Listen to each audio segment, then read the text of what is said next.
നമസ്കാരം, ഇളയോര വിശേഷങ്ങളിലേക്ക് സ്വാഗതം. വേനൽ ഉഷ്ണതരംഗത്തിന്റെ കാഠിന്യത്തിൽ ഉച്ചസമയത്ത് വീടിനകത്ത് കിടന്നുറങ്ങിയ വീട്ടുടമയ്ക്ക് പൊള്ളലേറ്റു. ചാലിശ്ശേരി കുന്നത്തേരി കടവരാത്ത് 86 വയസ്സുള്ള ക്യാപ്റ്റൻ സുബ്രഹ്മണ്യനാണ് പൊള്ളലേറ്റത്. കഴിഞ്ഞ ദിവസം ഉച്ചഭക്ഷണ ശേഷം വീടിനകത്തെ മുറിയിൽ കിടന്നുറങ്ങി എഴുന്നേറ്റപ്പോഴാണ് കയ്യിന് നീറ്റൽ അനുഭവപ്പെട്ടത്. വീടിന് ചുറ്റും നിരവധി മരങ്ങളുള്ളതിനാൽ ജനലുകൾ തുറന്നിട്ടാണ് കിടക്കാറുള്ളത്. 1959 ഇന്ത്യൻ പട്ടാളത്തിൽ ചേർന്ന സുബ്രഹ്മണ്യൻ നീണ്ട 32 വർഷം നാഗാലാൻഡ്, മണിപ്പൂർ തുടങ്ങി നിരവധി സ്ഥലങ്ങളിൽ കനത്ത ചൂടിലും സേവനമനുഷ്ഠിച്ച കാലങ്ങളിലൊന്നും ഇത്തരം അനുഭവങ്ങൾ ഉണ്ടായിട്ടില്ലെന്നും പറയുന്നു. നാഗാലാൻഡ്, മണിപ്പൂർ, ബംഗാൾ, രാജസ്ഥാൻ, പഞ്ചാബ്, ഗോവ, തമിഴ്നാട്, ബോംബെ എല്ലാ സ്ഥലങ്ങളും സർവീസിൽ അനുഭവങ്ങൾ ഉണ്ടായിട്ടുണ്ട്. പക്ഷേങ്കിൽ ഇത്തരത്തിലുള്ളൊരു അനുഭവം ഇവർ രാജസ്ഥാനിലായിരുന്നപ്പോൾ പോലും ഉണ്ടായിട്ടില്ല. ഇതാദ്യമായിട്ടാണ്. അതും ഞാൻ വീട്ടിനുള്ളിൽ തന്നെ ഇരുന്നുകൊണ്ടിരിക്കുന്ന സമയത്താണ് എനിക്കിങ്ങനൊരു അനുഭവം ഉണ്ടായിട്ടുള്ളത്. പാലക്കാട് ജില്ലയിൽ കനത്ത ഉഷ്ണതരംഗത്തിന്റെ സാഹചര്യത്തിൽ ജില്ലാ ഭരണകൂടം കടുത്ത നിയന്ത്രണങ്ങളാണ് ഏർപ്പെടുത്തിയിട്ടുള്ളത്. ജില്ലയിൽ ഓറഞ്ച് അലർട്ടാണ്. മെയ് 3 വരെ ചൂട് 41 ഡിഗ്രി സെൽഷ്യസ് വരെ ഉയരുമെന്നാണ് മുന്നറിയിപ്പ്. പട്ടാമ്പി നഗരസഭാ ചെയർപേഴ്സൺ ഒ ലക്ഷ്മിക്കുട്ടിക്കെതിരെ UDF അംഗങ്ങൾ കൊണ്ടുവന്ന അവിശ്വാസ പ്രമേയം മെയ് 7 ചർച്ചയ്ക്കെടുക്കും. 11 UDF കൗൺസിലർമാരാണ് അവിശ്വാസം കൊണ്ടുവന്നത്. ഭരണസമിതിയിലെ V4 മുന്നണിയുടെ തീരുമാനം നിർണായകമാകും. V4 മുന്നണിയുടെ പിന്തുണയിലാണ് പട്ടാമ്പി നഗരസഭയിൽ LDF ഭരണം നടത്തുന്നത്. 28 അംഗ നഗരസഭയിലെ 11 UDF കൗൺസിലർമാരുടെ നേതൃത്വത്തിലാണ് നഗരസഭ ചെയർപേഴ്സണെതിരെ അവിശ്വാസം കൊണ്ടുവന്നിരിക്കുന്നത്. LDFന് 10ഉം V4 മുന്നണിക്ക് 6ഉം BJPക്ക് 1 അംഗവുമാണ് നഗരസഭയിലുള്ളത്. ഏകാധിപത്യ നിലപാടുകളാണ് പല കാര്യങ്ങളിലും നഗരസഭ ചെയർപേഴ്സൺ സ്വീകരിക്കുന്നതെന്നാരോപിച്ചാണ് UDF അംഗങ്ങൾ അവിശ്വാസത്തിന് നോട്ടീസ് നൽകിയിരിക്കുന്നത്. അതേസമയം അവിശ്വാസ പ്രമേയം രാഷ്ട്രീയ പ്രേരിതമാണെന്നാണ് ചെയർപേഴ്സൺ പ്രതികരിച്ചത്. മെയ് 7 രാവിലെ 11 മണിക്ക് അവിശ്വാസ പ്രമേയം ചർച്ച ചെയ്യും. LDFനൊപ്പം നിൽക്കുന്ന V4 മുന്നണിയിൽ നോട്ടമിട്ടാണ് UDFന്റെ അവിശ്വാസ പ്രമേയമെന്നാണ് സൂചന. ഭരണത്തിൽ V4 മുന്നണിയും പലതവണ അതൃപ്തി രേഖപ്പെടുത്തിയിരുന്നു. എന്നാൽ പരസ്യമായി രംഗത്ത് വന്നിട്ടില്ല. അവിശ്വാസ പ്രമേയത്തിൽ V4 മുന്നണിയുടെ നിലപാട് നിർണായകമാവും. നിലവിൽ ഇതുമായി ബന്ധപ്പെട്ടിട്ടുള്ള ഒരു പ്രതികരണത്തിനും V4 മുന്നണി മുതിർന്നിട്ടില്ല. UDF കൗൺസിലർ കൊണ്ടുവന്ന അവിശ്വാസം നഗരസഭാ ഭരണത്തെ ബാധിക്കുമോ എന്നത് കണ്ടറിയേണ്ട സ്ഥിതിയിലേക്കാണ് നീങ്ങുന്നത്. 2018 പ്രളയത്തിൽ തകർന്ന വാളാലിപ്പാടം മാന്നന്നൂർ ഉരുക്കു തടയണയുടെ പുനർനിർമ്മാണ പ്രവർത്തികൾ ആരംഭിച്ചു. 6 വർഷങ്ങൾക്ക് ശേഷമാണ് തടയണയുടെ പുനർനിർമ്മാണ പ്രവർത്തികൾ ആരംഭിച്ചത്. 10 കോടി രൂപ ചിലവിട്ട് റീബിൽഡ് കേരള പദ്ധതിയിൽ ഉൾപ്പെടുത്തിയാണ് തടയണ പുനർനിർമ്മിക്കുന്നത്. 2018 പ്രളയത്തിൽ തകർന്ന തടയണയുടെ ഒരു ഭാഗത്തെ പുനർനിർമ്മാണമാണ് യുദ്ധകാലാടിസ്ഥാനത്തിൽ പൂർത്തിയാവുന്നത്. മെയ് അവസാനത്തോടെ പണി പൂർത്തിയാകുമെന്ന് കരാർ വിഭാഗം അറിയിച്ചു. ചെറുതുരുത്തി ഷൊർണൂർ തടയണ നിർമ്മിച്ച PP ജയപ്രകാശിനാണ് നിർമ്മാണ ചുമതല. പുഴയുടെ അതിർത്തി തിരിച്ച് 350 മീറ്റർ നീളത്തിൽ നിർമ്മിക്കുന്ന സംരക്ഷണ ഭിത്തിയുടെ പണിയും പുരോഗമിക്കുന്നുണ്ട്. വാഴാലിപ്പാടം ഭാഗത്ത് 2 മീറ്റർ ഉയരത്തിലും മാന്നന്നൂർ ഭാഗത്ത് 10 മീറ്റർ ഉയരത്തിലും ഷട്ടറുകൾ സ്ഥാപിച്ചിട്ടുണ്ട് എന്ന് സൈറ്റ് എഞ്ചിനീയർ മിസ്ഹബ് പറഞ്ഞു. 2018 പ്രളയ സമയത്ത് പുഴ ഗതിമാറി ഒഴുകി നശിച്ച് ഉരുക്ക് തടയണയുടെ ഒരു സൈഡിൽ നിന്ന് ഏക്കർ കണക്കിന് ഭൂമി ഒരുപാട് പ്രൈവറ്റ് ആളുകളുടെ നിന്ന് നഷ്ടപ്പെട്ടു. അതിൻ്റെ പുനരുദ്ധാരണമായിട്ട് നമ്മൾ റീറ്റൈനിങ് വാൾ കെട്ടി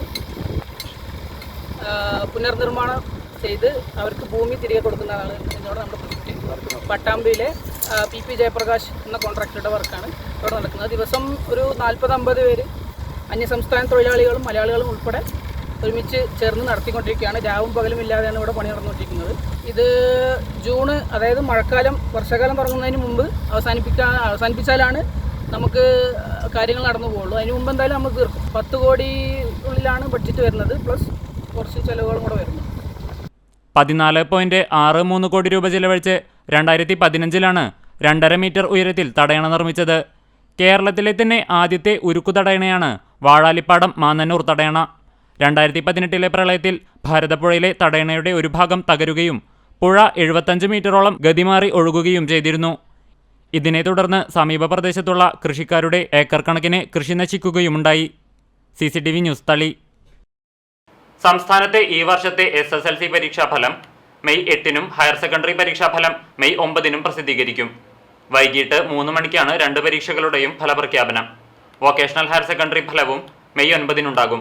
കഴിഞ്ഞ തവണത്തേക്കാൾ 11 ദിവസം മുമ്പ് ഇത്തവണ SSLC ഫലപ്രഖ്യാപനം ഉണ്ടാകും. 70 ക്യാമ്പുകളിലായി 14 ദിവസം കൊണ്ട് മൂല്യനിർണ്ണയം പൂർത്തിയായതായി മന്ത്രി വി ശിവൻകുട്ടി വാർത്താ സമ്മേളനത്തിൽ അറിയിച്ചു. ഇടവേള. CCTVയിലൂടെ നിങ്ങളുടെ പ്രിയപ്പെട്ടവർക്ക് തീർത്തും സൗജന്യമായി ആശംസകൾ നേരാം. ജന്മദിനം, വിവാഹം, വിവാഹ വാർഷികം തുടങ്ങിയ അവിസ്മരണീയ ആഘോഷവേളകളിൽ നിങ്ങളുടെ പ്രിയപ്പെട്ടവർക്ക് CCTVയിലൂടെ തികച്ചും സൗജന്യമായി ആശംസകൾ നേരാം. അതിനായി ഫോട്ടോയും വിശദാംശങ്ങളും മെയിൽ അയയ്ക്കുകയോ അല്ലെങ്കിൽ ഓഫീസിൽ വൈകിട്ട് 4 മണിക്കുള്ളിൽ നേരിട്ടെത്തി നൽകുകയോ ചെയ്യാം. WhatsApp number 89 43 35 14 00. Mail ID cctvnews@gmail.com. ആശംസകൾ മെയിൽ അയക്കുന്നവരും വാട്സ്ആപ്പ് ചെയ്യുന്നവരും നിർബന്ധമായും ഓഫീസിൽ വിളിച്ച് ഉറപ്പുവരുത്തേണ്ടതാണ്. കൂടുതൽ വിവരങ്ങൾക്ക് 89 43 35 14 00, 89 43 35 14 26. നമ്പറുകൾ ഒരിക്കൽ കൂടി 89 43 35 14 00, 89 43 35 14 26. CCTV, നിങ്ങളുടെ സ്വന്തം പ്രാദേശിക ചാനൽ. വാർത്തയിലേക്ക്. സ്വിമ്മിംഗ് പൂളിൽ കളിക്കുന്നതിനിടയിൽ 5 വയസ്സുകാരി മുങ്ങി മരിച്ചു. പഴഞ്ഞി വെസ്റ്റ് മങ്ങാട് അയ്യംകുളങ്ങര വീട്ടിൽ ഷെബിൻ ലിജി ദമ്പതികളുടെ മകൾ ജെനിഫറാണ് മരിച്ചത്. തിങ്കളാഴ്ച വൈകിട്ട് 6:30 ആലുവയിൽ വെച്ചായിരുന്നു ദാരുണാന്ത്യം സംഭവിച്ചത്. താൽക്കാലികമായി താമസിച്ചിരുന്ന ആലുവയിലെ ഫ്ളാറ്റിലുള്ള സ്വിമ്മിംഗ് പൂളിൽ മറ്റു കുട്ടികൾക്കൊപ്പം കളിക്കുന്നതിനിടയിലാണ് അപകടം സംഭവിച്ചത്. ഇതുകണ്ട് ഓടിക്കൂടിയവർ കുഞ്ഞിനെ ആശുപത്രിയിൽ എത്തിച്ചെങ്കിലും ജീവൻ രക്ഷിക്കാനായില്ല. മൃതദേഹം ആലുവ രാജഗിരി ആശുപത്രി മോർച്ചറിയിൽ സൂക്ഷിച്ചിരിക്കുകയാണ്. നടപടികൾ പൂർത്തിയാക്കിയ ശേഷം നാട്ടിലേക്ക് മൃതദേഹം കൊണ്ടുവരും. ട്രാൻസ്ഫോർമേഷൻ VBS മിനിസ്ട്രിയുടെ ലീഡർ ലിജ സനോജിന്റെ അനുജത്തിയുടെ മകളാണ് ജെന്നിഫർ. പഴഞ്ഞിയിൽ മെയ് 1 ബുധനാഴ്ച മുതൽ ആരംഭിക്കുന്ന ഗുഡ് ന്യൂസ് ഫെസ്റ്റിൽ പങ്കെടുക്കാൻ വീട്ടുകാർക്കൊപ്പം നാട്ടിലേക്ക് വരാനിരിക്കെയായിരുന്നു അപകടം. മൃതദേഹം പോസ്റ്റ്മോർട്ടത്തിനു ശേഷം പഴഞ്ഞി വെസ്റ്റ് മങ്ങാട് വീട്ടിൽ ബുധനാഴ്ച രാവിലെ 10-ന് കൊണ്ടുവരും. തുടർന്ന് കുന്നംകുളം വി നാഗൽ സെമിത്തേരിയിൽ സംസ്കാരം നടത്തും. CCTV news, Perumpilavu. പട്ടാമ്പിയിൽ നടത്തി വന്നിരുന്ന കേരള സംസ്കൃതാധ്യാപക ഫെഡറേഷന്റെ സംസ്ഥാന നേതൃത്വ ക്യാമ്പ് സമാപിച്ചു.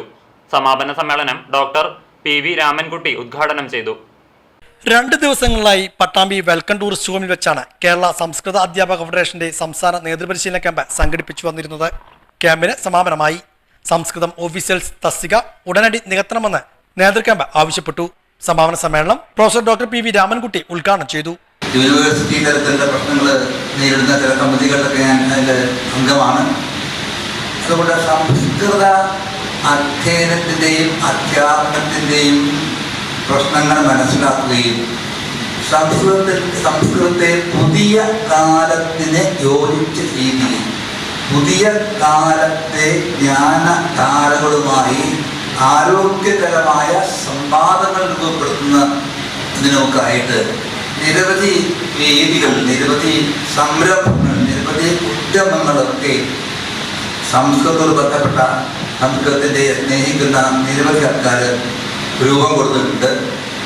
അത്തരം നിരവധി വേദികളിലൊക്കെ സംസാരിക്കാനുള്ള അവസരം കിട്ടിയിട്ടുണ്ട്. Strengthening of Samskritam and dictionary എന്നതൊക്കെ ഒരു സംവിധാനം യൂണിവേഴ്സൽ സ്ട്രെങ്തനിങ് ഞാൻ മനസ്സിലാക്കിയിടത്തോളം അത് ഇപ്പോഴും വളരെ ഗംഭീരമായ രീതിയിൽ നടക്കുന്ന ഒന്നാണ്. പിന്നെ മാത്രമല്ല കേന്ദ്ര ഗവൺമെൻറ് ഒരുപാട് സ്കീംസ് ഉണ്ട്. അതിൻ്റെയൊക്കെ സാധ്യതകൾ നമ്മൾ ആരായേണ്ടതാണ്. അതൊക്കെ സംഘടനാപരമായ കാര്യങ്ങളാണ്. പക്ഷേ ഞാൻ അതിൽ നിങ്ങളുടെ അത്രയൊന്നും ഞാൻ എക്സ്പെർട്ട് അല്ല. അത്രയും കാര്യങ്ങളുണ്ട്. ഈ ഫണ്ട് ചാനലൈസ് ചെയ്യുക തുടങ്ങിയ കാര്യം. സംസ്ഥാന പ്രസിഡന്റ് C സുരേഷ് കുമാർ അധ്യക്ഷനായിരുന്നു.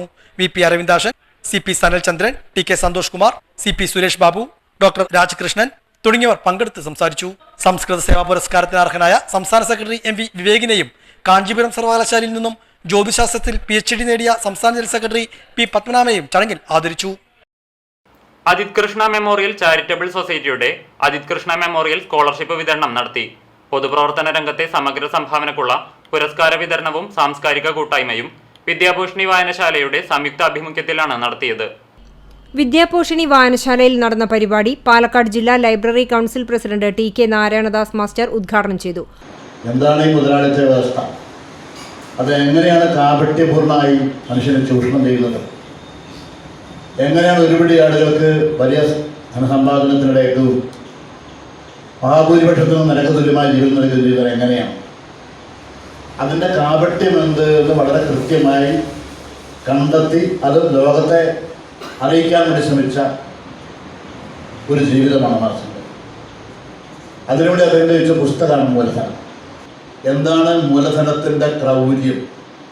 അതെങ്ങനെയാണ് മനുഷ്യനെ പിഴിഞ്ഞൂറ്റുന്നത്? എന്തുകൊണ്ടതിന് ചെയ്യേണ്ടി വരുന്നു? മൂലധനത്തിന് വലുതായേ മതിയാവും. വലുതാവണമെങ്കിൽ മനുഷ്യനെ ചൂഷണം ചെയ്തേ മതിയാവും. വായനശാല സെക്രട്ടറി KP ജനാർദ്ദനൻ സ്വാഗതം പറഞ്ഞു. Adith Krishna memorial charitable society president Bibin Arangottukara അധ്യക്ഷത വഹിച്ചു. തിരുമിറ്റക്കോട് ഗ്രാമപഞ്ചായത്ത് പ്രസിഡന്റ് T സുഹറ പുരസ്കാരങ്ങൾ വിതരണം ചെയ്തു.